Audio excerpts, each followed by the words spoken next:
Hi all, welcome to my YouTube channel. ഇന്നത്തെ recipe idli, dosa ഇവയുടെ കൂടെയൊക്കെ നമുക്ക് ഉപയോഗിക്കാവുന്ന പൊടിയാണ്.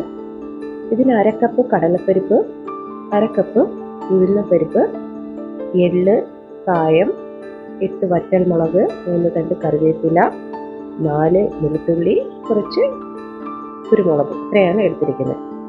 ആദ്യം വറ്റൽമുളകും കറിവേപ്പിലയും വെളുത്തുള്ളിയും ഒന്ന് ഡ്രൈ റോസ്റ്റ് ചെയ്തെടുക്കുന്നുണ്ട്. കറിവേപ്പിലയും മറ്റും ഡ്രൈ റോസ്റ്റ് ചെയ്ത പാനിൽ തന്നെ ഉഴുന്നും കടലപ്പരിപ്പും എള്ളും കുരുമുളകും നേരത്തെ ഒന്ന് ഡ്രൈ റോസ്റ്റ് ചെയ്ത വെളുത്തുള്ളി ഞാൻ ഇതിലേക്ക് ഇട്ട് കൊടുക്കുന്നുണ്ട്. ഇനി ഇത് ചെറിയ തീയിൽ നന്നായിട്ടൊന്ന് റോസ്റ്റ് ചെയ്തെടുക്കാം.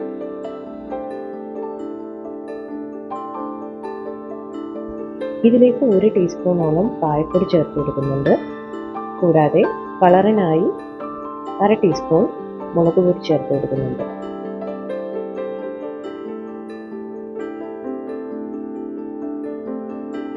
ഇവയെല്ലാം നന്നായിട്ടൊന്ന് തണുത്ത ശേഷം മിക്സിയുടെ ജാറിലിട്ട് ചെറിയൊരു തരിതരിപ്പായിട്ട് പൊടിച്ചെടുക്കാം.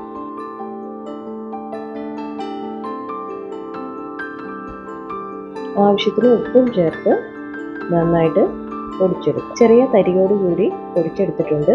ഇനി ഇതിനെ നല്ലൊരു എയർ ടൈറ്റ് ആയിട്ടുള്ള കണ്ടെയ്നറിലിട്ട് സൂക്ഷിച്ചു വെക്കാവുന്നതാണ്. ആവശ്യത്തിന് ഉപയോഗിക്കാവുന്നതാണ്. എല്ലാവർക്കും വീഡിയോ ഇഷ്ടപ്പെട്ടെന്ന് വിചാരിക്കുന്നു. Thanks for watching.